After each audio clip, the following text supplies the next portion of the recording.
E a ideia é mostrar para vocês como surgiu essa ideia, como isso nasceu na gente, como esse chamado de Deus brotou, como você chegou a ter essa ideia de plantar igreja diante de tantos projetos que nascem em Santa Cruz todos os dias e em qualquer outro lugar do mundo. Por que Bolívia? E por que continuar na Bolívia?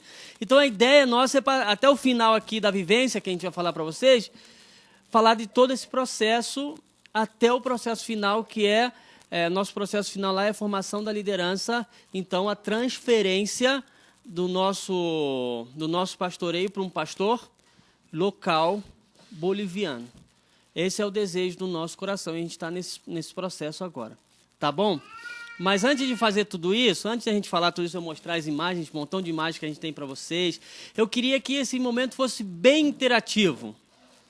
Sabe, porque senão eu vou falar, e quando chegar daqui a 40 minutos você vai se cansar de ouvir a minha voz.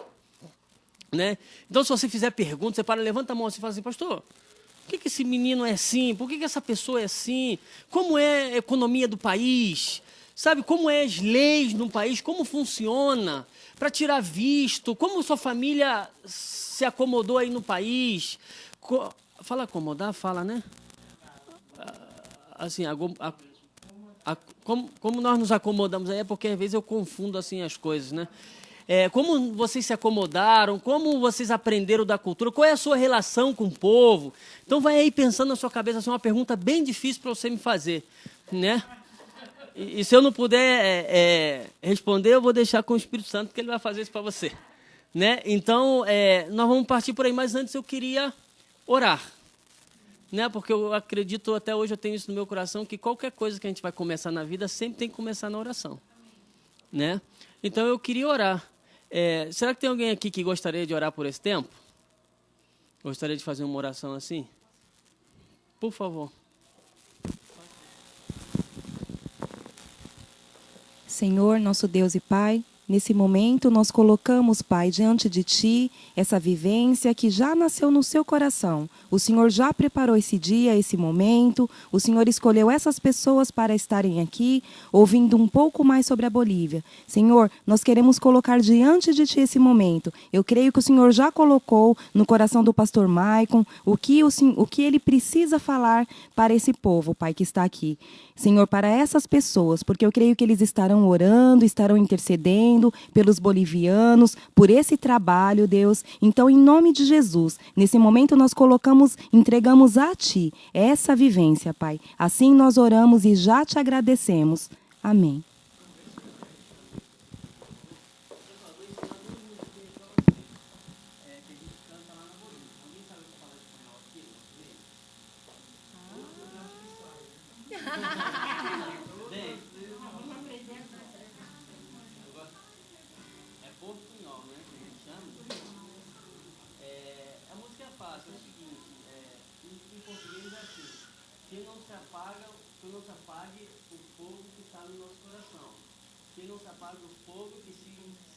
Rendendo mais e mais.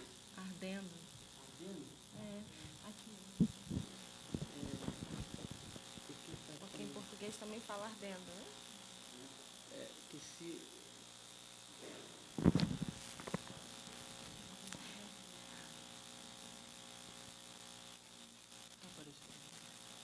Não apareceu.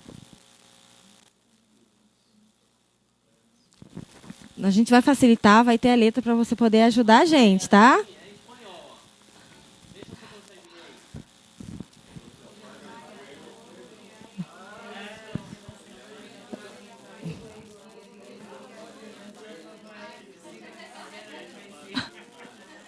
Amém. Tá bonito. Será que a gente pode cantar? Vamos ficar de pé, vamos bater palma, vamos cantar a música, tá? Vamos lá, você canta aí. 1, 2, 3. Que não se apague el fuego que hay en mi corazón. Que no se apague el fuego que sigue ardiendo más y más. Que no se apague el fuego que hay en mi corazón. Que no se apague el fuego que sigue ardiendo más y más. Tengo gozo, Señor, tengo paz y amor. Y a morar más allá del sol. Tengo gozo, Señor, tengo paz y amor, y yo voy a morar más allá del sol. Se apague el fuego que hay en mi corazón, que no se apague el fuego, que siga ardiendo más y más, que no se apague el fuego que hay en mi corazón, que no se apague el fuego, que siga ardiendo más y más. Tengo gozo, Señor, tengo paz y amor, y yo voy a morar más allá del sol. Tengo gozo, Señor, tengo paz y amor, y yo voy a morar más allá del sol.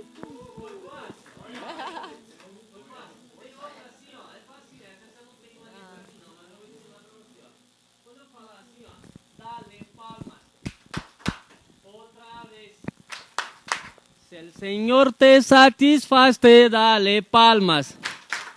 Dale palmas. Otra vez. Si el Señor te satisface, dale palmas. Aí eu vou falar assim, ó. Aí donde estás sentado. Aí você vai sentar. Mira quem está a su lado. Aí você vai olhar para quem está ao seu lado e falar, dale uma sorrisita. Aí você vai rir pro seu irmão do lado, tá? Se el Señor te satisface, dale palmas. Aí quando eu falar, aí onde estás parado, você vai fazer o mesmo processo, só que você levanta, tá? Vamos lá? Dale palmas. Otra vez. Si el Señor te satisface, dale palmas. Dale palmas. Otra vez. Si el Señor te satisface, dale palmas. Ahí donde estás sentado, mira quién está a tu lado. Dales una sonrisita. Si el Señor te satisface, dale palmas. Dale palmas. Otra vez. Si el Señor te satisface, dale palmas. Ahí donde estás parado, mira quién está a tu lado. Dales una sonrisita. Si el Señor te satisface, dale palmas. Dale palmas. Otra vez. Si el Señor te satisface, dale palmas. Amém. Amém. Amém. Ó, já pode todo mundo ir lá para Bolívia louvar com a gente. Já tá uma bênção. É mais ou menos assim os nossos cultos lá na Bolívia, né? A gente chegou na cidade de Santa Cruz. Você tem que botar só para botar. Entendeu? A gente chegou na cidade de Santa Cruz faz mais ou menos 4 anos e uns 2 meses, né?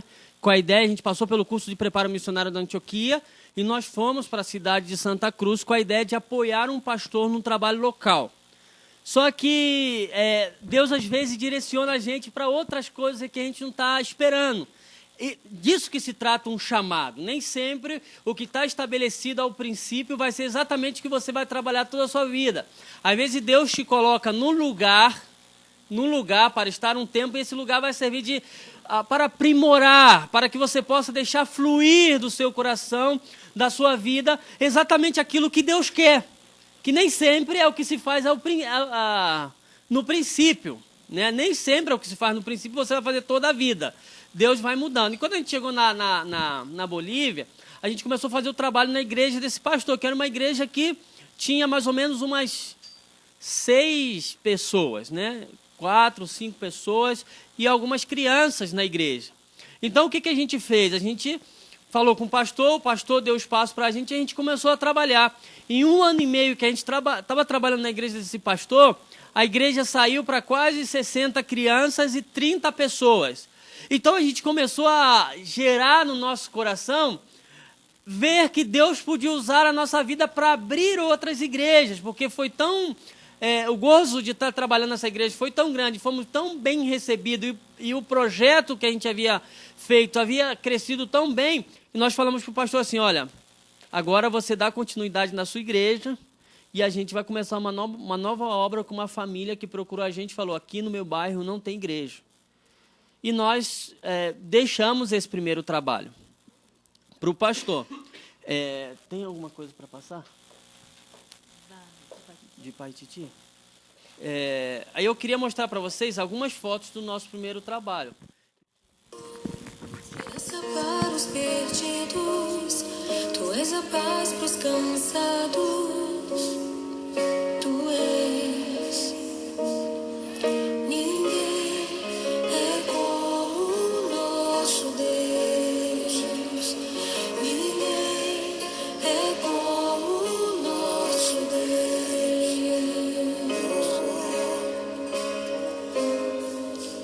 Grandes coisas são por vir, grandes coisas vão acontecer nesse lugar.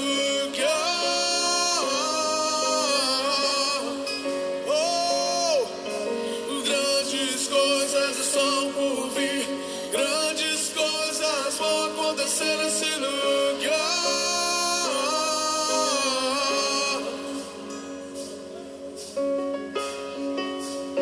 Tu és o Deus dessa terra, tu és o rei desse povo, és o Senhor da nação. Tu és a luz desse mundo, esperança para os perdidos, tu és a paz dos cansados. Tu és. Ninguém é como o nosso Deus. Ninguém é como o nosso Deus.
Amém. Enquanto ele acha a foto para colocar ali, vocês viram uma imagem que tinha uma lanterna?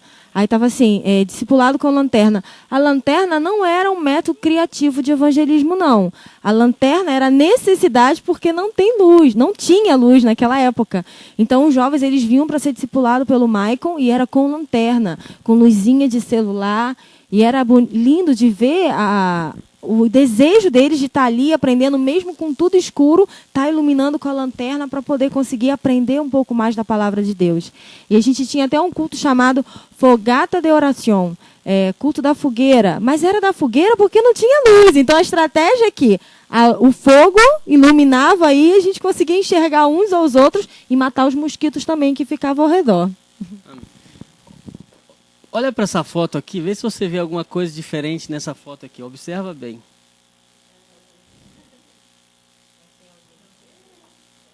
Conseguem ver alguma coisa diferente? Olha aí. Não tem ninguém diferente aí de todas as crianças? Reparem só. Aquele é meu pai que estava visitando. Mas não é ele, não. Ó, pelas crianças. Olha o cabelinho das crianças. É esse aqui, ó. Vê se o cabelinho dele não parece ser diferente. É o nosso filho. As crianças estão tudo com o cabelo baixinho. Assim, dele Esse é o Asaf, mas quando você vê uma foto dessa, o que você sente?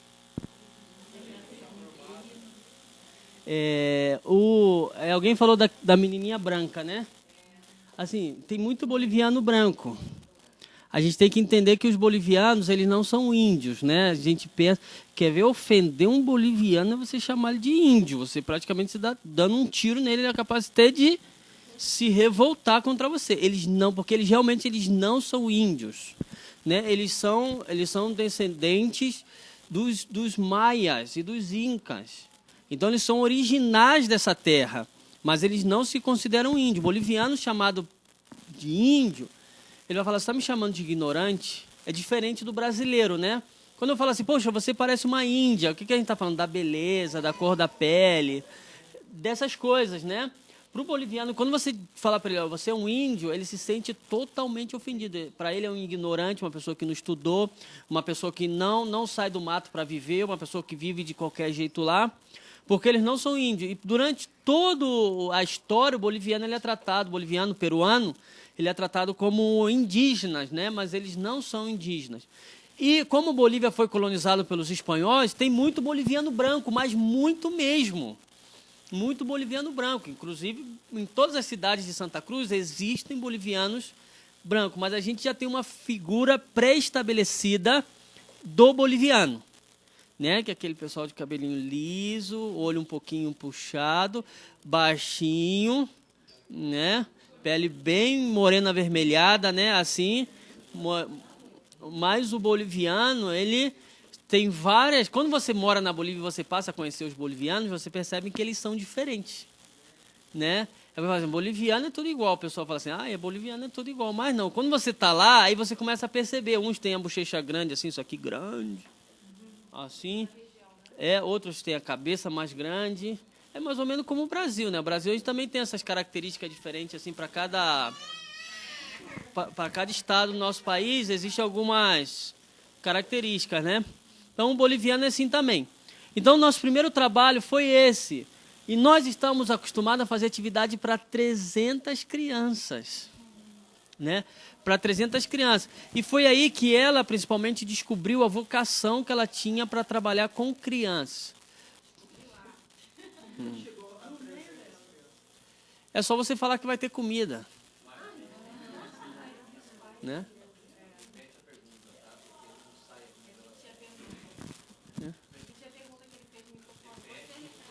Tá. Como é que nós chegamos às 300 crianças? É só falar que vai ter comida e alguma atividade com jogos, né? Aí as crianças vêm. As crianças, elas vêm. E a igreja, quando a igreja está nascendo, a gente já começa a falar um pouco do que é plantar uma igreja no campo. Quando a igreja está nascendo, a principal referência para uma igreja nascer são crianças. Sempre. Porque a criança, ela tem essa inocência no coração em que você atrai ela por algum tipo de atividade. E é a criança que vai divulgar para as outras pessoas do bairro a própria igreja. Eu falo para vocês com a maior segurança que uma pessoa pode ter. Igreja que não investe em ministério infantil vai ter um crescimento muito mais lento que as igrejas que investem em ministério infantil, né? E isso, às vezes, é algo que o pastor ele tem que tomar no seu coração, porque a criança é uma evangelista nata. Quer ver o que a gente faz? Vai fazendo um trabalho no dia das crianças, todos os dias. Quando chega no dia das mães, o que a gente faz? Traz a sua mãe. Entendeu? Aí o que acontece? Ah, pastor, mas minha mãe não quer vir. Aí o que a gente fala? Olha, aquele que conseguir trazer a mãe vai ganhar um prêmio. Aí a criança fica de segunda até sábado. Vai na igreja domingo, vai na igreja domingo, vai na igreja domingo, vai na igreja domingo, vai dar um prêmio, vai dar um prêmio, vai dar um prêmio. Quando chega no dia, a igreja está cheia de mães. E a mãe que não quer ir sozinha, quem vai levar? O pai. Entendeu? Então, assim, a gente usa esse tipo de estratégia para alcançar os adultos, né? Por exemplo, a gente fez um culto lá na Bolívia agora que chamava Eu Mais Um. Então, todo mundo tinha que trazer uma pessoa a mais para o culto, né? E as crianças fizeram um sucesso, porque elas vão lá e vai ter que ir na igreja domingo, tem que ir na igreja, o pastor está esperando, o pastor está esperando. E traz as pessoas. Por exemplo, a última família que entrou na igreja agora, ela foi convidar as crianças, convidou as duas crianças, os pais, a gente não tem nada para fazer em casa, vieram, se converteram. Um rapaz era desviado já há muitos anos, mais de 20 anos, e é o baterista da nossa igreja hoje, através de um trabalho feito com crianças. Pode perguntar.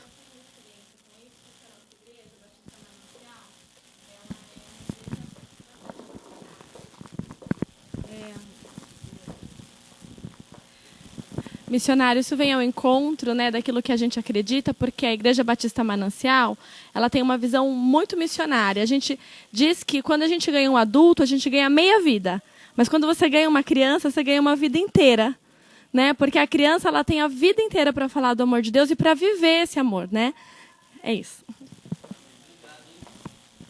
Aí sabe como é que é? Vou te falar. Se eu pegar hoje, comprar um bumbo, né? Você vai ver a foto do nosso bumbo que a gente tem aí. Sentar no meio da rua e começar a tocar meu bumbo com essas musiquinhas que a gente... Eu faço assim, vai eu, a minha esposa, eu toco o bumbo, minha esposa canta, meus dois filhos dançam. Quando eu faço isso, já se aproxima a gente, né? As crianças já se aproximam, as pessoas já se aproximam para ter essa curiosidade do que está acontecendo. Né? Então, o que a gente faz para começar uma igreja? A raiz de uma igreja é você chegar... Se você tiver contato com algum adulto que já é convertido, você começa daí. Pede permissão para fazer culto na casa dele, na varanda dele, e você vai começar daí. Mas se você não tiver, você para numa esquina. Olha, a gente quer plantar uma igreja nesse bairro. Para numa esquina, se você não tiver um terreno, e começa a fazer barulho. Entendeu? As crianças vêm, aí a gente já prepara um kids game, a gente já prepara uma atividade para as crianças. Então, quando você começa a mover aquela criançada com alguns princípios, porque a gente sempre tem princípios, né? Por exemplo, eu que sou pastor, nunca estou sozinho com uma criança. Se a criança já está chegando a uma fase de adolescência, evito muito abraçar essas coisas, entendeu? Abraçar muito, sempre estou com ela. Então, os pais, as pessoas que passam em ver... Eles veem uma seriedade no trabalho com as crianças e passa a ficar antenado, né? Está acontecendo alguma coisa. E daí a gente começa a... Quando chega uma mãe, ela se aproxima, quando é mulher ela se aproxima, e quando é homem, eu me aproximo. Falo, oi, você mora aqui? Qual é o seu nome? E assim, faz algumas perguntas mesmo para puxar assunto, né? Por aqui passa ônibus. Às vezes você sabe que passa ônibus ali, né? Por aqui passa ônibus. Sabe, onde eu posso comprar isso? Onde eu posso comprar isso? Coisas que você já sabe, de verdade você já sabe. Mas você faz para gerar um assunto. E quando você começa a entrar em toda a realidade daquela pessoa, ela começa a confiar um pouco mais em você. Aí a pergunta final é, se você já tem um lugar que você faz culto, você fala, olha, amanhã a gente vai ter aqui um culto bem legal, né? Um culto bem legal. Você quer vir no nosso culto? Então a pessoa já se sente mais próximo de você do que você chegar. Oi, tudo bem? Qual é o seu nome? Meu nome é Roberta. Você quer ir lá na igreja? Mas eu nem te conheço, nem conversei com você. Então o que a gente faz? A gente para ali e faz umas perguntinhas assim que você sabe fazer. Qualquer um sabe fazer. Você está olhando aqui, rapaz, aqui eu vejo bastante. Aqui eu vejo bastante cachorro, né? Você tem cachorro também? Né? Não, tem um cachorro lá em casa, um cachorro bonito. Rapaz, a gente adora cachorro, né? Você sempre tem que...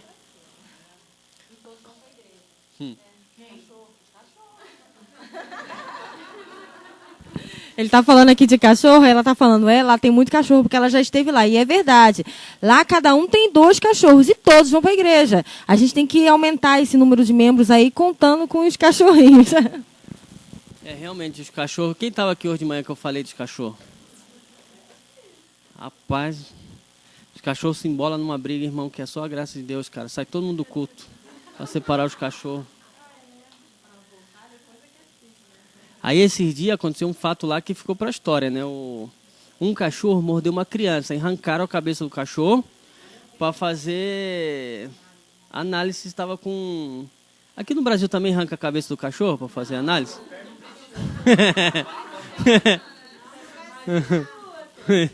Aí arrancou a cabeça do cachorro, assim, na boa, arrancaram a cabeça do cachorro e levaram para fazer análise. Chegou lá, o cachorro estava realmente com raiva, né?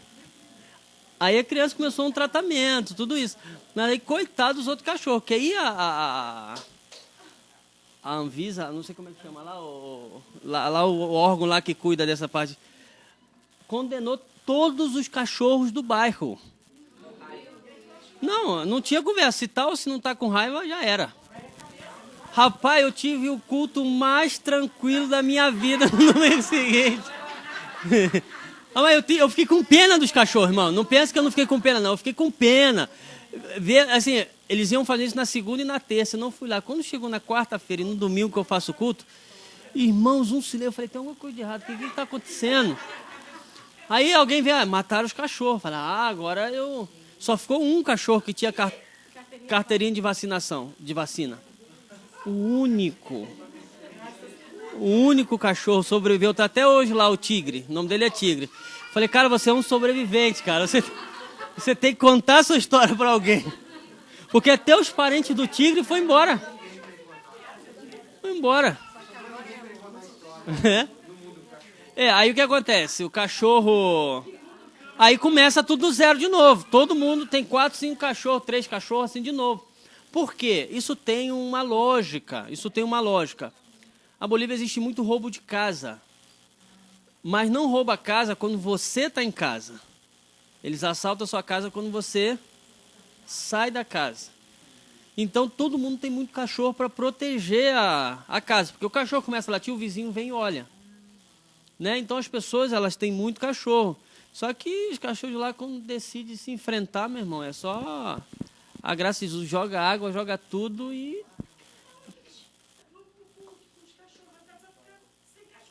Eles moram perto. Não, eles moram perto ali. Normalmente, o horário do culto é hora de muito movimento na rua. E na Bolívia sempre fica uma pessoa em casa.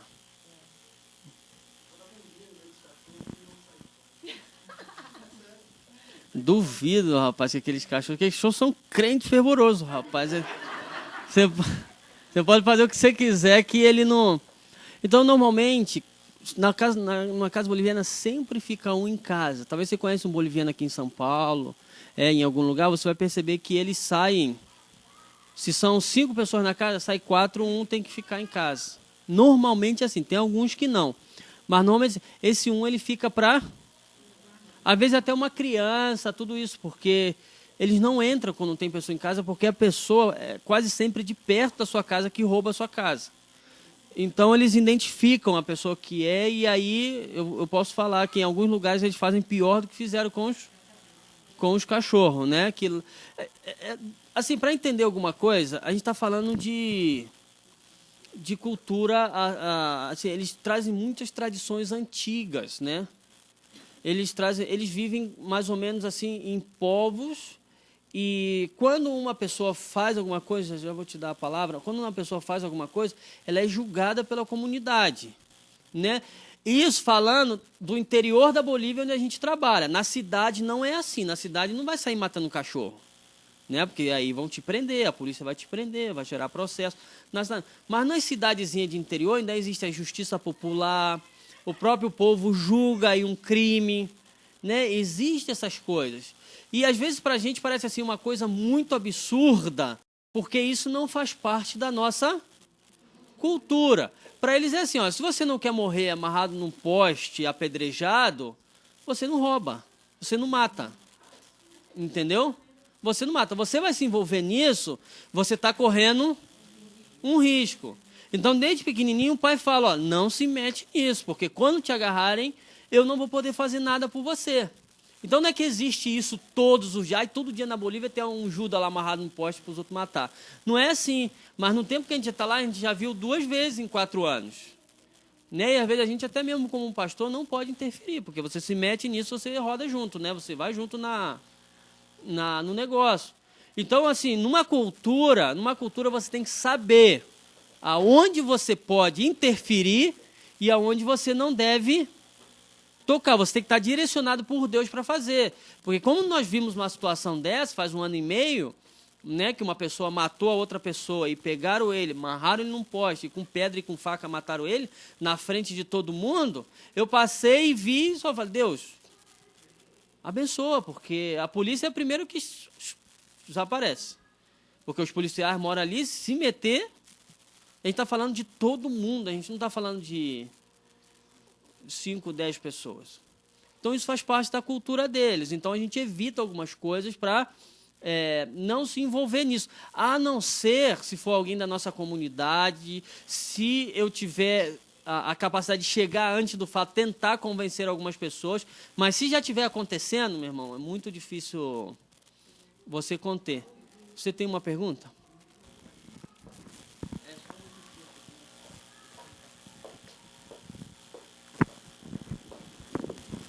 Pastor, eu queria saber quais foram as maiores dificuldades que vocês enfrentaram lá, assim, necessidades.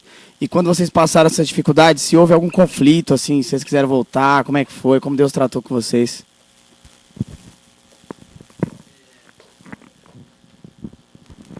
O que acontece é o seguinte, para isso serve a missão, né? As pessoas que são aqui aspirantes ao CPM, ao curso de preparo missionário da missão, ele te ajuda nessa hora, né? Porque ele te ensina como trabalhar com uma cultura diferente, sabe que vai acontecer essas coisas, sabe? É uma das características, das coisas que acontecem, isso gera um choque. Quando eu falei para vocês aqui dos cachorros, algumas pessoas, meu Deus, como é que pode uma coisa dessa? As pessoas chegam a gerar uma raivazinha assim, eu não falo uma raiva santa porque não existe isso, né? Mas chega a gerar uma coisinha, uma revolta no coração da pessoa, né? Poxa, os cachorrinhos, coitado, que tinha a ver com uma situação dessa, né? Então a missão, ela ensina pra gente como lidar com essas situações. Coisa que você pode vir intervir como pastor, como autoridade, e coisas que você deve, melhor eu não... Por quê? Fala assim, não vai matar todos os cachorros. Acabou, aqui sou eu, pastor, não vai matar. E chega lá na frente, morde uma criança, e a criança pega a raiva, a culpa é sua, vai cair em cima de você. Entendeu? E se a criança morre, a responsabilidade vai ser sua. Eles não vão entender que você quis fazer uma boa ação. Eles vão entender que se acontecer alguma coisa com a criança lá na frente, você é o responsável. Então, quando a gente fala assim, de começar uma igreja em uma outra nação, quando a gente fala de começar um trabalho missionário em outro país, um dos princípios antes de começar uma igreja é você entender um pouco da cultura. Né? Por exemplo, eu nasci no Brasil, eu sei como é um relacionamento homem e mulher no Brasil, depois do casamento. Né? Eu sei mais ou menos, muda de casa em casa, mas tem as mesmas características. O que muda são os problemas, mas as características é mais ou menos... Agora, como se comporta um boliviano com a esposa? Como isso funciona? Qual é o formato da família? Matriarcal, patriarcal? Né? Quando o pai fala, como se escuta? Então, toda vez quando isso de plantar a igreja nasceu no nosso coração, eu entendi que eu precisava conhecer o processo familiar antes. Porque senão eu não poderia aconselhar as pessoas, porque senão eu não poderia ajudar as pessoas, porque eu não sabia o que acontece dentro das casas. Né? Por exemplo, um pai que bate no filho na Bolívia se chama enretar, tornar reto. Né? Ação. Você vou enretar. Já sabe que vem pau aí pela frente. Né? Se está torto, tem que enretar. Ele fala logo, está torto, tem que enretar. Né? Então, já sabe que vem pau. Mas por que o pai bate no filho? Qual é a relação? O que o Estado diz? Né? Hoje, aqui no Brasil, nós estamos numa crise nisso. Né? Ou seja, já não pode mais dar palmada, já não pode mais bater numa criança em lugares públicos, gera revolta em todo mundo que está... Mas se tiver alguma pessoa aqui que viveu há muitos anos atrás, quando o filho fazia alguma coisa errada e o pai batia, o que o pessoal fazia? Ele merece... Não era assim que era? O pai tem que ensinar o filho, a mãe tem que ensinar o filho, ele merece. Antigamente era assim, hoje, se der uma palmada, é capaz de você ir parar na... Eu não estou falando o que é certo, o que é errado, só estou falando como era, né? Então, você tem que aprender isso dentro da cultura que você vai plantar a sua igreja, dentro da cultura que você vai começar a sua igreja. Aí que você fala, não pode bater no filho, não pode bater no filho, não, porque lá no Brasil não pode. Aí você vem com a coisa de Brasil assim na sua cabeça, não pode. A criança cresce, se revolta contra o pai, a culpa é de quem? A culpa é sua. Então não é que eu digo assim, não é que eu chego lá na igreja, pode enretar quem você quiser ir. Deu vontade, enreta, né? Não é isso. A gente trabalha o casal, trabalha as pessoas e fala, olha, cuidado com a agressividade. Ensinar é diferente de ser agressivo. Pessoa agressiva, ela vai agredir o filho, vai agredir a esposa, vai agredir todo mundo sem nenhum tipo de motivo. E a intenção mesmo é ferir, é machucar. A intenção é essa. O que a gente está falando é ensinar essas pessoas a tomar cuidado para não gerar traumas na vida dos próprios filhos, né? Quer falar? Com licença aqui rapidinho. Só lembrando a pergunta que o irmão fez, nós tivemos no início muitas dificuldades em relação à comida. Apesar de comermos muito, nem sempre esse comer muito foi fácil para a gente. Para começar pela quantidade de comida que era, é muito, né? Ele até que conseguiu comer mais do que eu, né? A barriguinha aí não dá para dizer. Mas era muito difícil para a gente. Então, a gente comia orando. A maneira que nós conseguimos vencer todas as dificuldades culturais lá foi através da oração. Às vezes acontecia dele vomitar. E o vômito, é feio o que eu vou falar, mas é verdade. O vômito vinha na boca e ele botava para dentro de novo.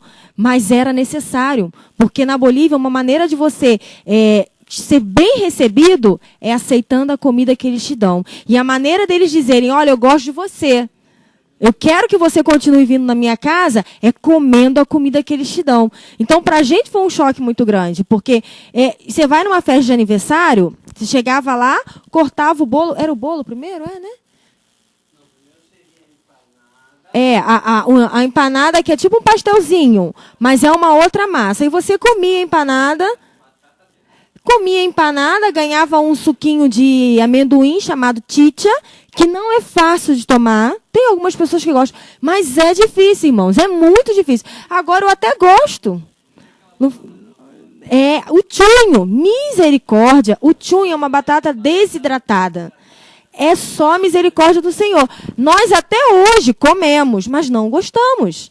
O escape é que sempre se faz a batata desidratada com uma comida com muita pimenta. Então é uma maravilha, porque a pimenta anestesia, você não sente o gosto de nada e é muito bom. Mas, por exemplo, no aniversário, nós chegamos no primeiro aniversário que nós fomos e comemos a empanada, ganhamos a nossa chicha, com muita dificuldade, tomamos, felizes, cantaram os parabéns, comemos o bolo. De repente veio um prato de comida. E aonde entraria esse prato de comida? Porque a gente já estava cheio. Mas tivemos que comer. Então, parece uma coisa pequena. Mas comida, é difícil. foi um grande choque, foi difícil suportar. Né? Muitas vezes a gente tinha que orar, a gente já sabia, dia de fazer visita. Nessa igreja lá em Paititi, quando nós começamos, a gente ia de casa em casa evangelizando para que a igreja crescesse. A gente ia com o nosso filho, só tínhamos um na época. Meu esposo carregava ele nas costas, a gente levava mochilinha com as coisas dele, batia de casa em casa. Cada casa a gente ganhava uma coisa. Então, o que a gente ia fazer? Não comia, né? Saía de casa sem comer nada, para poder aguentar comer. Então, foi muito difícil. E a gente só conseguiu através da oração. E por que a gente fala que a missão é muito importante? Porque a missão ensina isso para a gente. A missão fala, olha, é assim, vocês vão ter que suportar. Porque quando você não tem esse treinamento, você, não vou conseguir, né? Então, não preciso. Você acha até que não precisa.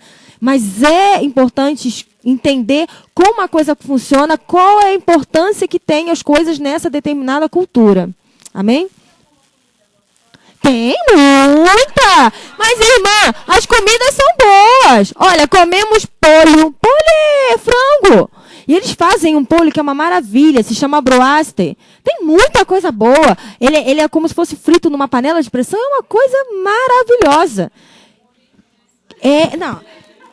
É empanado, frito, assim, muito bom, com batatinha, arroz, tem o pique-mate, que é batata e salsicha e carne picadinha, é uma delícia, tem muitos pratos maravilhosos. A sopa que ele gosta, de locro, é muito boa. Eu fico chateada com ele porque ele não gosta da minha sopa. Da sopa brasileira ele não gosta, mas da sopa boliviana ele gosta. Tem muita comida boa, mas também tem muita comida diferente. Muita comida que nós aprendemos a gostar. Como ele falou lá no testemunho, eu orava e falava, Senhor, eu não gosto porque eu não nasci aqui. E é uma realidade. O paladar é diferente porque a gente não era dali. O nosso filho Isaac, que nasceu na Bolívia, já é diferente do Asaf. O Asaf não consegue comer muitas coisas, mas o Isaac come de tudo. Porque nasceu lá, o paladar dele não está acostumado com a nossa comida só. Então ele come de tudo. Quanto tempo vocês levaram para se adaptar em relação à cultura, à língua? Quanto tempo isso levou? Olha, eu costumo dizer que nós tivemos uma imersão bem rápida, né, amor? Porque a gente chegou e já começou a trabalhar. No dia seguinte. Não sei se teria sido da maneira correta ou não, mas a gente tinha uma necessidade, uma sede de trabalhar. E a melhor forma de aprender foi chegar e fazendo. Então, nós chegamos já indo discipular, mesmo sem saber falar a língua. Aprendemos a língua com o povo. Então, eu acho que em uns 6 meses a gente já estava bem adaptado, né? A adaptação vai ser por toda a vida. A gente continua nos adaptando, né? Porque nós não somos de lá. Eu já sou um adulto. Eu já era um adulto formado quando eu cheguei lá. Então, na verdade, o missionário ele vive em 2 mundos. E, na verdade, no final da carreira missionária, ele não é de lugar nenhum. Ele não é nem de lá, nem daqui. Ele é de algum lugar. Aí eu acho que eu chego eu sou da pátria celestial. Acho que a gente podia. Porque você está lá, você sente falta do Brasil. E você está no Brasil, você sente falta de lá. Né? Talvez deveria existir um lugar no meio aí para a gente estar. Mas é interessante que ela começou a falar isso, eu vou falar um pouquinho para vocês do que é a comunhão para uma plantação de igreja. Né? Eu, por exemplo, isso é uma maneira de pensar minha, eu quero deixar isso claro para vocês, não é que seja assim para todo mundo. Eu acredito que a principal função do templo, da existência do templo, que é a igreja, é a comunhão entre os irmãos. Se não fosse pela comunhão, não precisava existir igrejas. Por que eu penso assim? Eu penso assim porque uma pessoa ela pode ser salva sem ajuda da igreja. Ou seja, uma pessoa pega para ela no meio da rua, se ela crê, ela pode ser batizada, ela pode fazer isso sem ter a própria igreja. Então, se existe isso, para que nós temos igreja?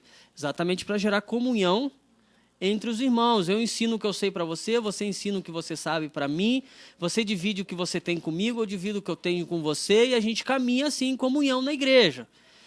Na plantação de igreja, num processo de plantação de igreja, a comunhão ela é essencial. E no caso do missionário que está saindo do seu país para ir para outro país começar uma igreja, é o que ela falou. Você vai ter que se esvaziar de você mesmo. A gente não faz só isso quando está falando com Deus. Né? A gente tem que se esvaziar de nós mesmos quando a gente entra na outra cultura, porque tudo na outra cultura é ao contrário da sua. Porque você não consegue perceber o que é igual, você só percebe o que é diferente. Então você vai se sentir como um peixe fora d'água. Quando passa os 3 primeiros meses, você tem um choque.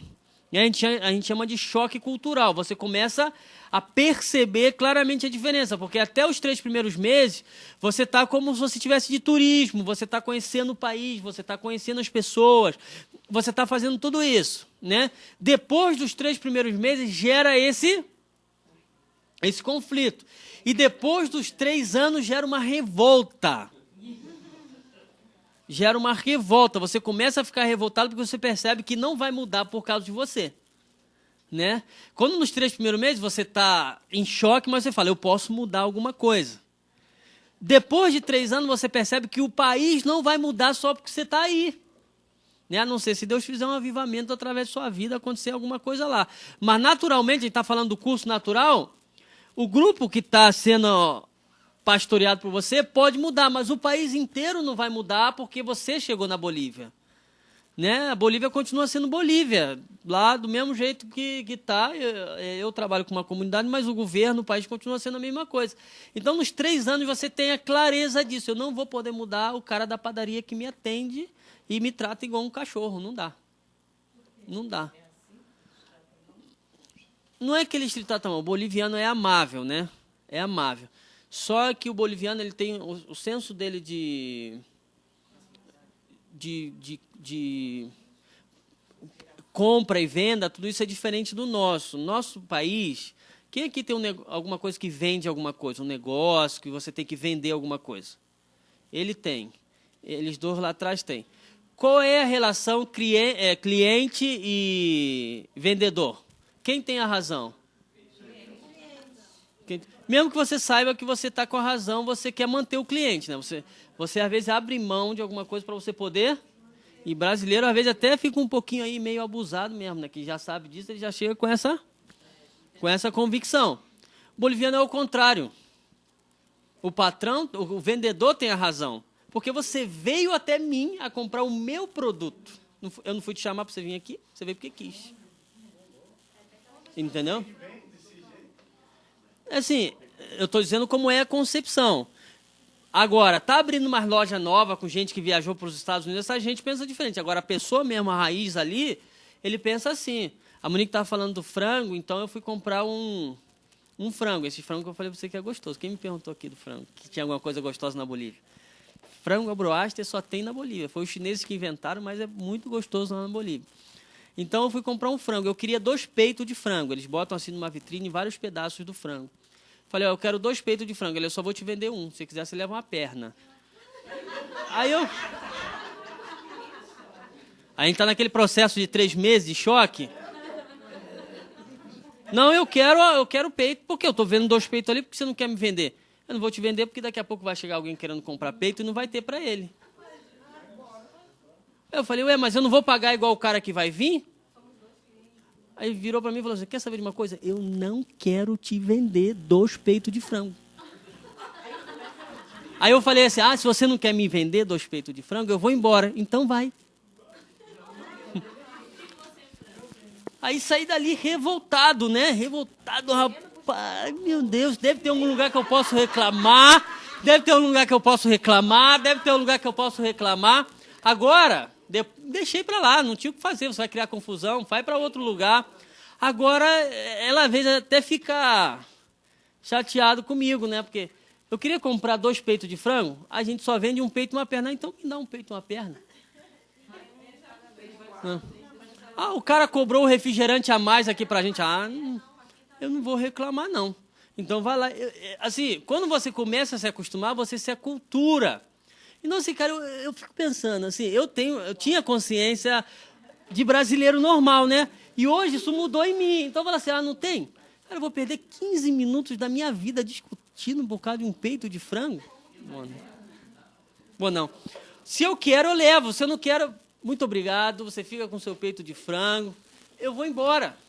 Então eu queria discutir com a pessoa, falar, não, eu tenho os meus direitos, eu tenho... Que nada, rapaz, você perca de tempo lá na Bolívia, você tem o seu, eu tenho o meu, e vai ficar por isso mesmo, entendeu? Então, no processo de plantação de igreja, tem que ter a aculturação e o momento da comunhão. Aonde se faz o momento da comunhão da na Bolívia. Quem aqui já teve uma família assim, de mais ou menos, deve ter uns 30 anos atrás, não sei, onde o pai tinha que sentar na cabeceira da mesa lá, na cabeceira que fala, né? O pai tinha a melhor parte do... Assim? E todos os filhos tinham que sentar para comer. Não podia ver televisão, não podia ver nada. Tinha que estar ali. Quem lembra disso? Hoje a gente está comendo na internet, tudo isso, o filho para lá, né? Minha casa nunca teve isso, mas eu preservo isso na minha casa. Eu aprendi que isso é saudável. Sentar toda a família na mesa para comer junto, né? Então meu filho chora, tem que... Não, eu estou te pedindo só uma horinha.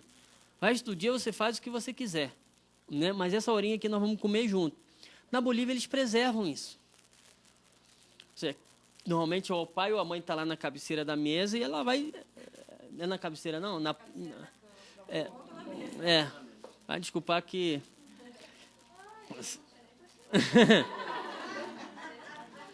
Então senta lá e ela vai ditando tudo, né? Ó, serve o pastor o refrigerante, né? Ou ele, serve não sei o quê. Não, pastor, o senhor come mais um pouquinho, hein? E põe no seu prato. Não. Eu falei, irmã, já. É que eu não como muito, irmã. Não. Vou aumentar um pouquinho mais, que eles falam. Vou aumentar um pouquinho mais. E o prato, bota. Por isso que nós aprendemos, irmão. Na cultura, isso que eu falo, você tem que ficar de olhos abertos. Quando a gente chegava e tomava o suco que a gente não gostava, o que você faz para tomar o que não gosta? Dá uma golada. Só que ele vinha e enchia o copo de novo. Né? O que ele entendia? Se a pessoa tomou rápido, a gente praticamente fechava o nariz assim e mandava, né? Rapidamente, e o pastor está sem suco. Você mandava o segundo, até você entender o que acontecia. Você mandava o segundo, e enchia de novo. Rapaz, tinha medo de tomar 8 copos, rapaz. Ficar com a barriga assim, ó. Rapaz, chegar em casa, minha barriga estava assim, né? É porque lá, a maioria dos lugares que a gente trabalhou lá, o banheiro é ao mundo, né? Assim, você conhece o banheiro? Você conhece o banheiro ao mundo? O banheiro ao mundo. A esposa tá com vontade no banheiro, ó, eu vou fazer casinha aqui, você vai lá para ver se ninguém vê, né? Ao mundo mesmo. A coisa era assim, se você observar nas nossas fotos, você vai perceber que poucas vezes você me vê dentro de um templo.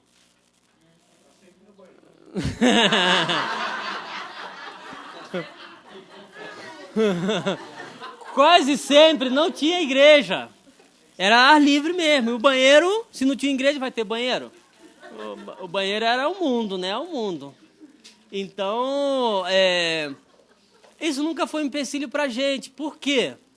Porque a gente queria gerar relacionamento entre as pessoas. Se eu não conseguisse fazer as mesmas coisas que eles fazem, eu nunca geraria relacionamento, né, com eles. Então, ir ao mundo, no banheiro, igual Adão e Eva, não tinha problema. A gente comer a quantidade de comida que ela falava, chegar em casa e orar ao Senhor, né? Eu falava para ela, se não fosse a dor de barriga, eu já deveria estar com uns 200 quilos já. Entendeu? Então, assim... Você decide, vai te dar dor de barriga? Vai me dar, mas eu como para gerar relacionamento. A igreja que está nascendo e que você vai plantar ou que eu vou plantar, ela precisa nascer dentro de um relacionamento. Ela não pode ser uma moeda de troca, que no campo missionário existe muita moeda de troca. Normalmente o pastor que vem de outro país, principalmente do Brasil, o Brasil tem um poder aquisitivo muito maior que a Bolívia. O salário mínimo na Bolívia é 200 e poucos reais, 300 reais. A gente está muito mais além da Bolívia. Então, existe a moeda de troca. Eu vou nessa igreja porque o pastor construiu a igreja sozinho. Eu vou na igreja porque o pastor comprou os melhores instrumentos. Eu vou nessa igreja porque o pastor faz um almoço para todo mundo. Traz o lanche. Isso acontece muito no campo missionário. Muito. Então, a igreja cresce, isso faz a igreja crescer. Essa moeda de troca faz a igreja crescer. O único problema são dois. Um é quando acaba o dinheiro. Por aí, um mantenedor que te ajuda não te ajuda mais. Entendeu? E o segundo problema é quando você vai embora e assume um pastor local. O cara não tem o mesmo dinheiro que você tem. Então, o que acontece com a igreja? Se acaba, praticamente se acaba. Isso aconteceu com um montão de igreja lá. Então, a ideia da plantação da igreja é você gerar os recursos para que ela possa existir por ela mesma. E não dependente de você. Não é que o pastor não vai ajudar. Se a gente tem dinheiro, a gente deve ajudar. Mas... E esse aí é o tigre. É o sobrevivente. Ô pastor, com certeza o senhor não foi lá e já fez uma igreja e construiu. Eu quero entender como é que foi esse processo. Onde o senhor identificou, falou, não, agora está na hora da gente construir um templo. Como é que foi? Tá, para a gente construir o templo lá, saber o tempo, né? Saber o tempo, foi assim, todo esse processo que eu estou falando para você foi o que aconteceu. Primeiro, que eu falei para você, a gente está conversando aqui, mas eu estou falando dos processos. Conhecer a terra. A gente conheceu a terra. Segundo, a gente conheceu a cultura. Terceiro, a gente gerou um processo de relacionamento com as pessoas. Isso tudo antes de existir igreja, mas já existia culto. Não existia igreja, mas já existia culto, né? Geramos, que eu falei para você, das crianças, de tomar cuidado com as adolescentes, com tudo isso, gerou confiança entre as pessoas, né? Cumpriu o que se prometia, né? Ó, amanhã a gente vai passar um filme aqui, a gente vai trazer pipoca para todo mundo. No outro dia tinha que chegar, ter filme, ter pipoca, mesmo que isso te custasse muito. Muito, né? Às vezes ia doente, ia do jeito que estava. Para quê? Para gerar confiança, porque se não tem confiança, as pessoas começam a duvidar de você, as pessoas começam a duvidar da fé que você está apresentando também. Porque o que a gente faz, irmão? Qual é o principal desejo do nosso coração? Salvar a alma, que as pessoas se convertem. E a salvação está ligado direto ao seu testemunho, né? Quando falta o testemunho do obreiro, quando o obreiro fala e não cumpre, então a pessoa começa a duvidar de você. Não, a pessoa duvida da sua fé, do Deus que você crê. Porque você promete e não cumpre. Então, geramos confiança. Depois disso, respondendo a sua pergunta, a gente já estava com 17 pessoas. E eu comecei a orar, irmãos, porque eu não tinha dinheiro para comprar um terreno. E começam alguns conflitos, porque a gente faz culto, por exemplo, eu vou dar um exemplo aqui, você não fica triste comigo não, né? Faz na sua varanda da sua casa, a gente fazendo uma varanda. Só que você não se leva bem com o seu vizinho. Você tem algum tipo, teve no passado, ou tem algum tipo de... O que acontece? O vizinho não vai na casa dela, né? O vizinho não vai, não adianta, o vizinho não vai. E segundo, na Bolívia, você só come alguma coisa na casa da outra pessoa se a própria pessoa te convida. Porque eu, como pastor, falava, vamos fazer um almoço na igreja, tinha que fazer na casa da irmã. Aí ia no vizinho e falava assim, olha, a gente vai fazer um almoço ali, a gente está te chamando, você não vai pagar nada. O que acontecia? Ele não ia, porque não foi a própria pessoa que convidou, a gente ficava à disposição.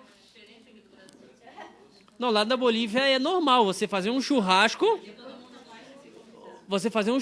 e o vizinho do lado tá olhando e nem fala para você assim, brasileiro joga uma piadinha, né? Pô, fez um churrasco e nem me convidou, né? Já começa com isso. O boliviano, ó, isso é uma falta de educação.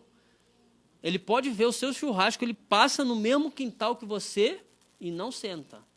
Se você não convidou ele. E não senta. Você faz um banquete, ele mora no mesmo quintal de você. Ele não vai assim, o brasileiro vai se achegando, né?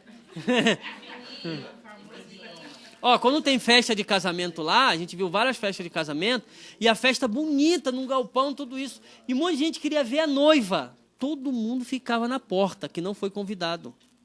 Na porta, parado. A noiva passou, a festa está lá dentro, rolando, comida, tudo isso, e eles lá na porta, assim, olhando.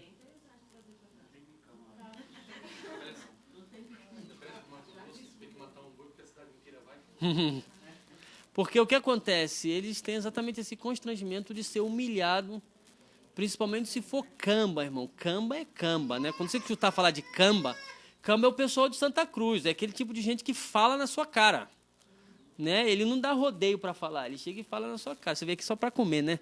Fala mesmo. E assim, na frente de todo mundo, Né? O Camba, ele é falador. O Colha, que é o pessoal das alturas lá da Bolívia, ele fala pouco, ele é calado. Né? Ele é calado, mas ele também pode chegar para você quietinho, entendeu? Quem te convidou aí? Entendeu? Ou então começa um comentário entre eles. Claro, irmão, aí você vai lá na Bolívia, isso não acontece, você fala assim, ai meu Deus, o missionário falou uma coisa que não tem nada a ver. Eu estou falando de um 80%, mas tem um 20% que já está acostumado com isso, né? Não generalizando. Então, a questão da confiança, da comunhão, tudo isso, e o culto na casa da irmã. Qual é o seu nome, irmão?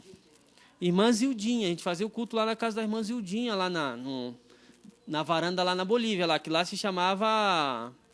Como chamava a irmã? Agora fugiu da minha cabeça. Irmã Luísa.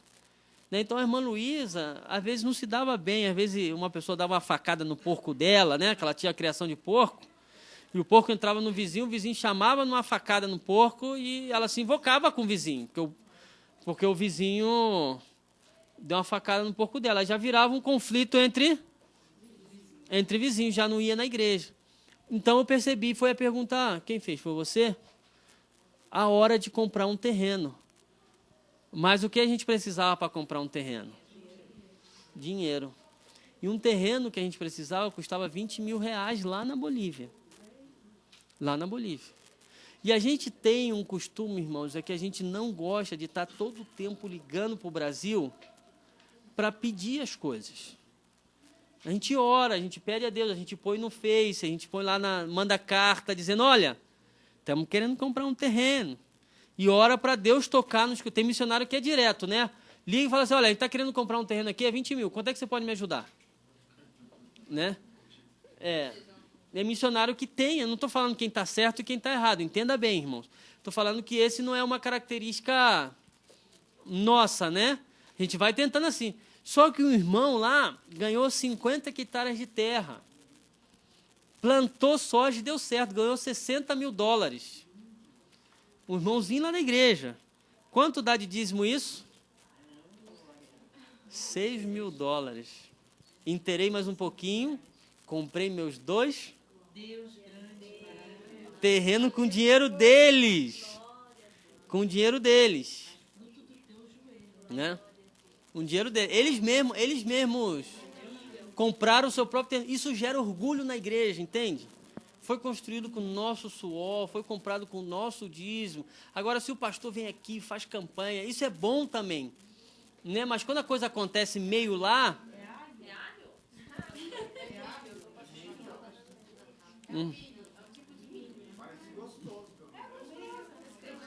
Isso aí é porco frito, batata e milho. Essa comida aí você come com a mão. Isso é gostoso demais, irmão.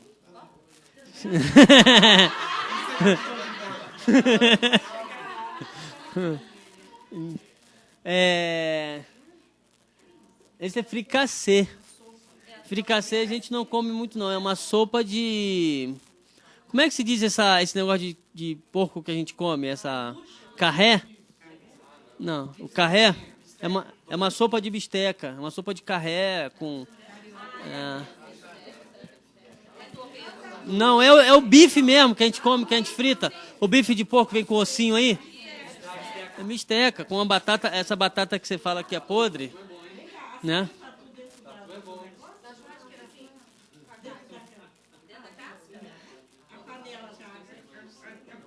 Não, o tatu cozinhou na churrasqueira.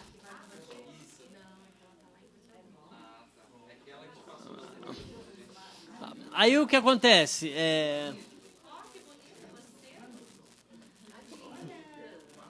O que acontece? A gente gerou relacionamento. Você tem a confiança das pessoas, né? As pessoas perceberam que você se parece com elas, que você está disposto a fazer o trabalho. Elas mesmo começam a gerar recursos para as coisas avançarem. E foi o que aconteceu com a gente. Eles confiaram na gente e deram um dízimo alto, que eles normalmente não fariam isso. Então eu, como pastor, decidi, agora é hora de comprar o terreno. Mas como comprar um terreno? Né? Porque o problema é que era uma área de posse e não tinha documentação. Uma igreja, eu não aconselho uma igreja a comprar terreno sem documentação. A não ser se não tiver outro jeito. Porque no futuro você pode perder a igreja, você pode perder tudo. Eu não queria isso. Então, os únicos 2 terrenos que tinha documento, eu comprei. E estava um do lado do outro.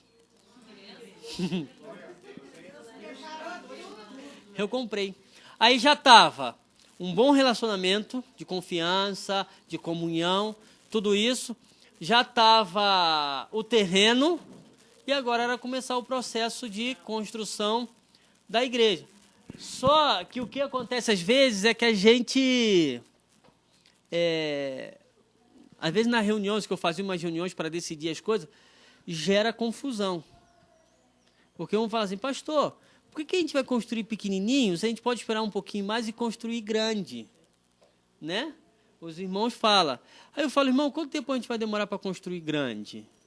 Ah, pastor, mais uns 2 anos aí a gente já vai ter, 3 anos a gente vai ter o dinheiro para construir, só o galpão, sem parede, sem nada. Eu falei, irmão, se eu ficar esperando esses 2, 3 anos, o vizinho vai ficar sem vir aqui. E eu preciso ganhar esse vizinho para Jesus. Né? É que esse vizinho não pode esperar muito tempo. Como construir pequenininho aí para 60 pessoas e vamos daí para frente juntar um dinheiro para construir o grande. Esse pequenininho aqui, o que a gente faz? A gente deixa como um templo para crianças. Por isso, eu não sei se você viu a foto da igreja, a foto da nossa igreja. Aí eu estava falando hoje que eu tenho orgulho da igreja que eu construí. Eu falo que é um projeto de arquitetura assim, estilo Niemeyer, assim, essa... porque saiu aqui da minha cabecinha pequena, né? Não, tem que fazer assim, e você tem que arrastar para cá. Tudo que você arrastar para cá, para fora da tela, vai aparecendo lá. Ah, mas aconteceu alguma coisa aí que eu... Não, eu acho que... Vai vendo aí. Dá uma ajudinha aqui, por favor, aí, ó. Então, assim, eu falei para eles, poxa, vamos construir uma igreja...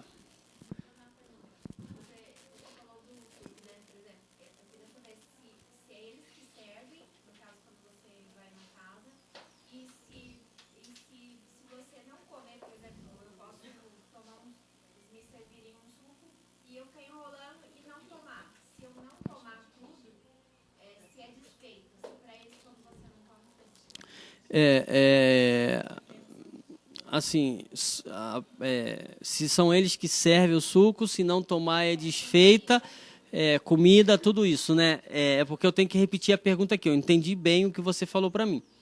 Na Bolívia, o prato é feito, você já viu? Quem aqui gosta de comer prato feito?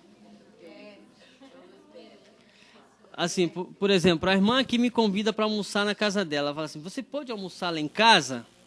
Eu falo, eu vou, minha irmã. Que horas que você quer que eu chegue? Aí você fala assim, olha, meio-dia tá bom, pastor.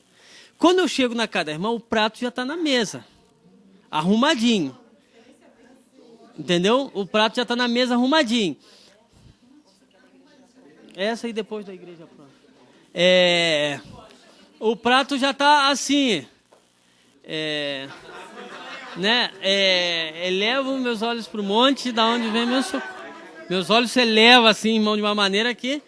Então, o prato é assim. Irmão, se você me ver jantar, você vai ver como um pouquinho assim, eu não como muito. Estou reservando para comer lá, porque...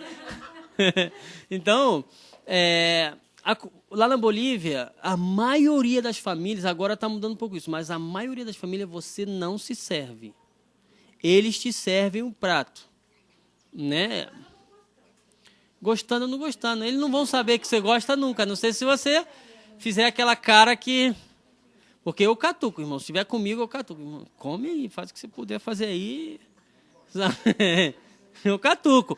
Porque eu penso o seguinte, irmão. Lembra que a gente falou aqui no começo? Que, como ela na Bolívia, o relacionamento aonde é feito?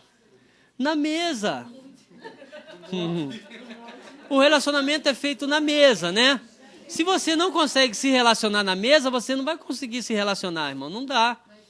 Então eu falo o seguinte, eu já falo assim, quando é visita assim, eu falo assim, irmão, sabe o quê? Eles não comem muito, não. Eles são meio ruinzinhos assim de comida. Eles comem pouquinho.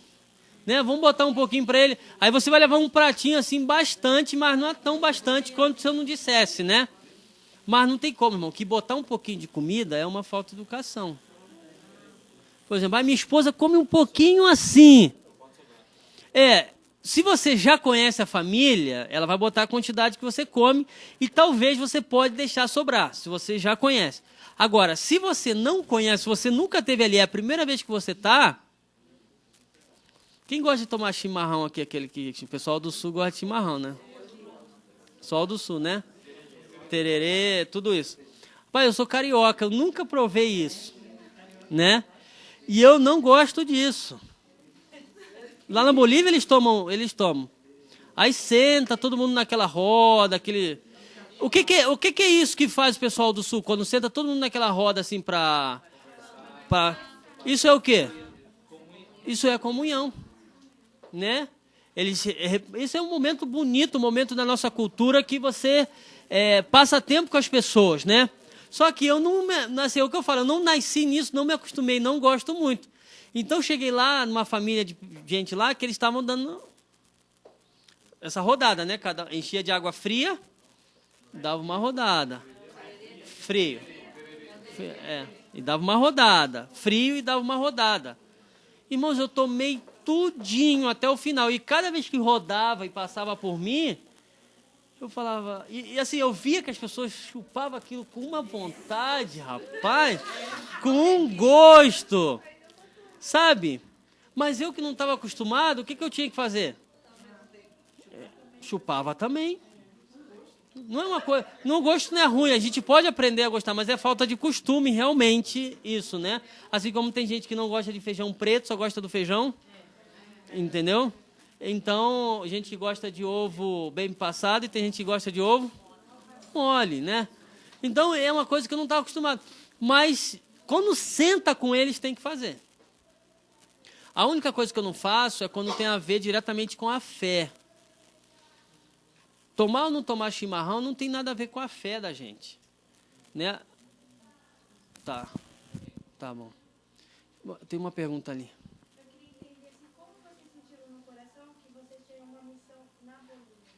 Como nós sentimos no coração se a gente tinha uma missão na Bolívia, né? Nós explicamos no começo, nós nunca desejamos ir para a Bolívia. Nós chegamos na missão, a missão enviou a gente para lá. Né? Porque a gente não tem um chamado específico. Agora, deixa eu concluir para vocês, porque eu já avisaram a gente que a gente só tem 5 minutos, né? No processo de plantação de igreja, você tem que ser humilde, você tem que saber fazer o que Deus está colocando no seu coração, você tem que gerar todos esses processos que eu te falei, e no final, quando a igreja já está montada, quando a igreja já está estabelecida, você precisa amar as pessoas. Porque com a igreja, aí você já vai gerar relacionamentos mais profundos, né? Pastoreios, tudo isso. Mas aí você vai começar com evangelismo. A nossa principal estratégia para trazer gente para a igreja são eventos. Eu passo filme. A gente ganhou um data show quando a gente veio aqui no Brasil. A gente passa filme e convida para ir na igreja. Todos os dias comemorativos tem atividade na igreja. Dia das Mães, Dia dos Pais, Dia das Crianças, Dia da Bandeira, Dia da Pátria.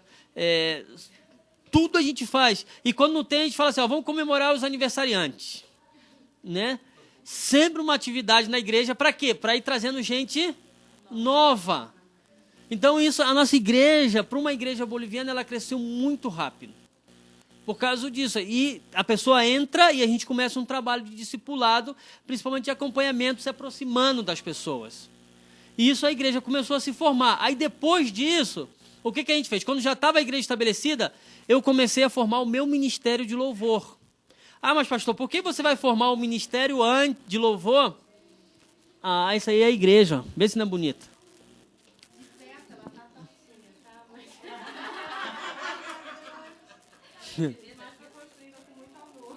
Aí, depois que a igreja está, você vai começar o processo de formação da sua liderança, né? O processo de formação da liderança, nós começamos pelo louvor. Por que pelo louvor? Porque a gente ainda estava naquele processo de atrair gente para a igreja. Então, a gente acredita que o louvor traz um novo ritmo para a igreja. Tudo isso. E agora, depois do louvor, a gente começou a ensinar sobre dízimo, sobre oferta. A gente começou a ensinar sobre vida pessoal, discipulado, integridade, justiça, tudo isso dentro da igreja. E agora a gente se encontra no último processo. Qual é o último processo? Formação de líder. Esse aí é o nosso grupo de louvor, né? A gente comprou um teclado, eu ganhei um violão, e um rapaz está aí, está ensinando, né? Então, eu estou no processo de formação de líder. Então, existe um processo, e eu queria que nesse dia daqui, você saísse daqui dessa sala entendendo que para plantar uma igreja existe um processo. E qualquer parte desse quebra-cabeça, você tem que honrar. Porque senão você monta todo o quebra-cabeça e descobre que no meio existe falhas. Então tem que ser desde tudo que eu te falei, comunhão, conhecendo a cultura, se esvaziando de você mesmo para a cultura poder entrar no seu coração, fazendo coisas que você normalmente não faria no seu país, não comeria no seu país.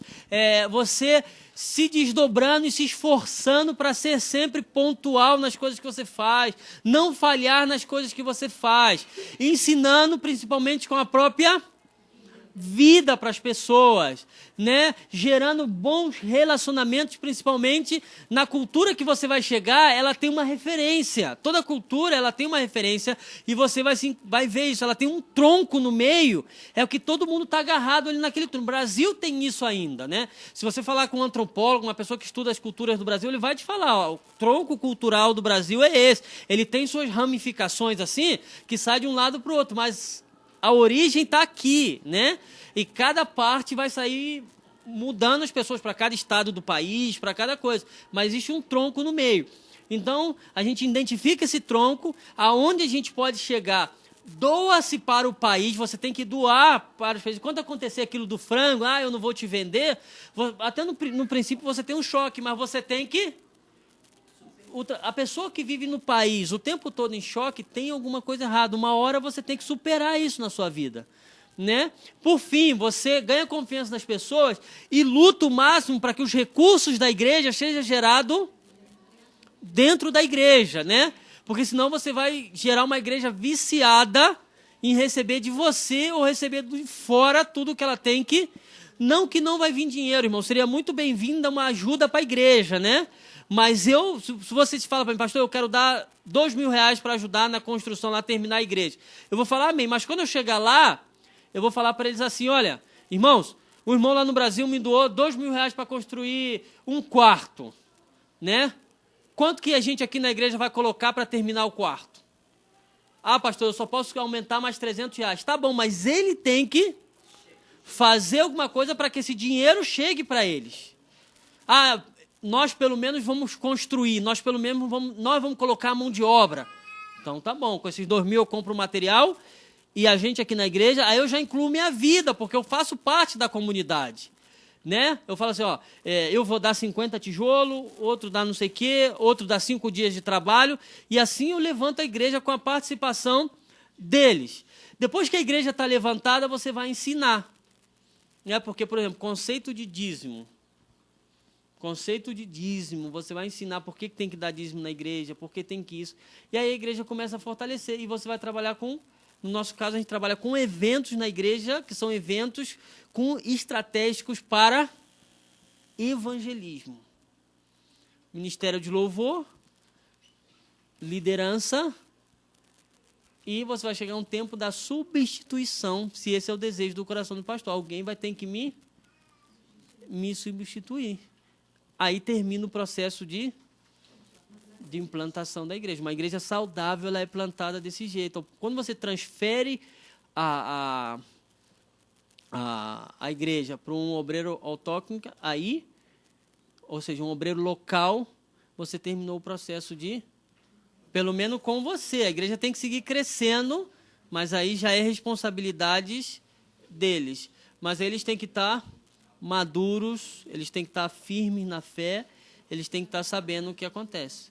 Então, esse é o processo que a gente utiliza para plantar igrejas no Brasil. Hoje a gente está fazendo isso, a gente está terminando esse quarto porque a gente vive 150 quilômetros dessa igreja. né? A gente vai quartas e domingos e às vezes final de semana para ir. Por que a gente não vive aí? Porque meu filho está no colégio, aí não tem escola para o meu filho. Né? A escola que meu filho precisa estudar, aí não tem. Então eu vivo, a gente conseguiu comprar um carrinho e eu dirijo até aí. E a igreja está crescendo. Eu estou na metade do meu processo agora.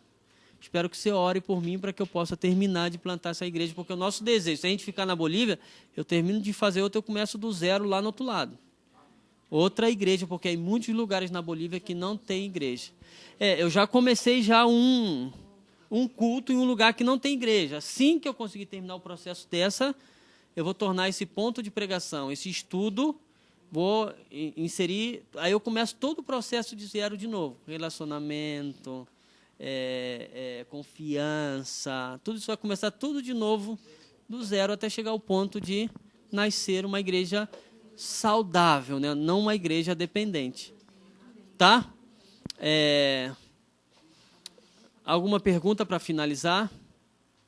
Que você queira saber?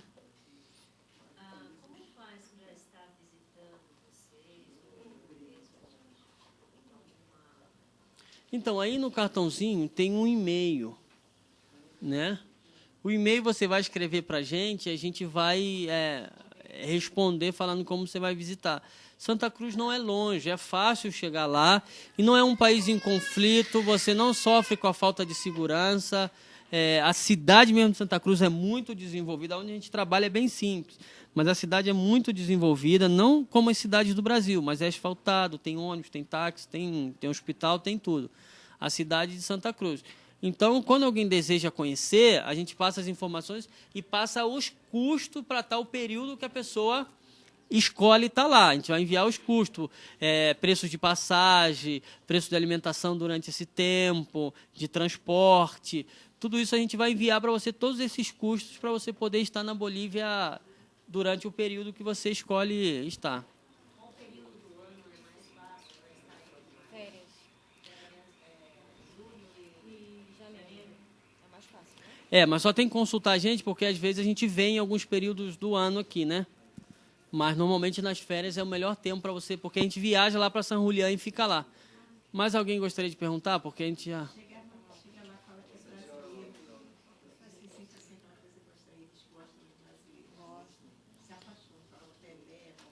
Eles gostam. Brasileiro é bem querido em qualquer país.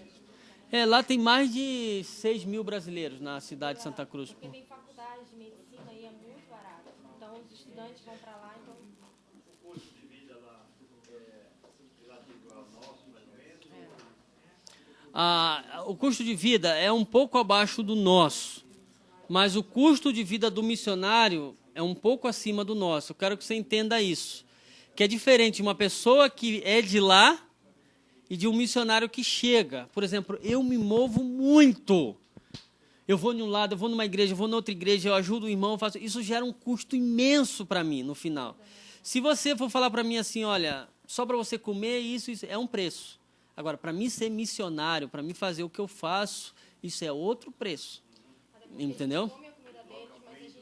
Muita deslocação... A comida lá é mais ou menos o mesmo preço daqui, com algumas variações. O aluguel lá é muito caro, né? O aluguel é caro na cidade de Santa Cruz. Uma casa ideal para a gente custaria R$1.000. A gente está vivendo em uma casa de 600, 700 reais, porque a gente não fomos para longe. A gente não tem condições de pagar hoje R$1.000 em um aluguel. Mas, se você quiser viver numa boa casa, no centro, onde a maioria das pessoas vivem, você vai pagar acima de R$1.000 no aluguel.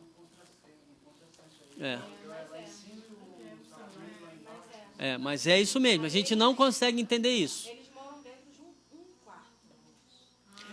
Eles moram fora do centro, dentro de um quarto. Toda a família. O banheiro é o mundo. Ao mundo. O banheiro é o mundo. Mais alguma pergunta? Se não, irmão, vamos orar, porque a gente já avançou mais do tempo que a gente tinha, né? E muito obrigado por você escutar. Espero que você tenha entendido esse processo de plantação de igreja, porque a gente quis falar de plantação de igreja dentro da realidade de Bolívia, de Santa Cruz, e não só expor os métodos, tudo isso que a gente encontra em livros. Eu tenho lido alguns livros sobre plantação de igreja. Então, essa não foi a nossa ideia para vocês. Amém?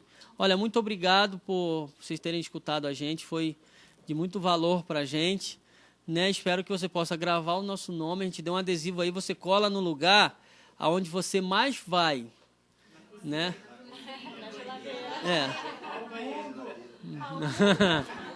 Se é na cozinha, você vai mais na cozinha. Às vezes você cola aí, ó, no cantinho aí do vidro do seu carro por dentro, né? Porque você usa muito o carro. Então, toda vez que você sair do carro, você... Ih, rapaz, tem que orar pelo pastor Michael lá na Bolívia, lá. Né? Então, é isso, irmãos. Vamos agradecer ao Senhor. Pai, eu te agradeço nesse dia por esse tempo que nós passamos juntos aqui. Te agradeço pela vida de cada irmão, Pai, que veio aqui até esse lugar. Espero que esse tempo que estivemos juntos possa abençoar a vida deles, Pai, que no nome do Senhor Jesus possa frutificar, Pai. E eles possam sempre pensar nas atividades, Pai, do reino, nas atividades que são geradas para promover evangelismo, para promover salvação, para promover glória do Senhor na vida das pessoas, graça de Deus na vida das pessoas. Deus, que eles sempre venham lembrar dos bolivianos, Pai, e abençoar a vida daquelas pessoas através de envio de missionários, através de oração, através de ajuda financeira, Pai. Deus, em nome do Senhor Jesus, gere isso no coração dos irmãos para que a Bolívia possa ser abençoada através de pessoas que querem ir. Eu sei que tem pessoas aqui nessa sala que estão indo para lá ficar um tempo. Deus, em nome do Senhor Jesus, abençoa essas pessoas para que eles possam chegar lá, Pai, debaixo da sua mão e da sua graça, Pai. Muito obrigado por esse tempo que aprendemos juntos sobre plantação de igreja e um cenário boliviano, Pai. Obrigado por tudo, Pai. Em nome de Jesus, amém e amém. Amém.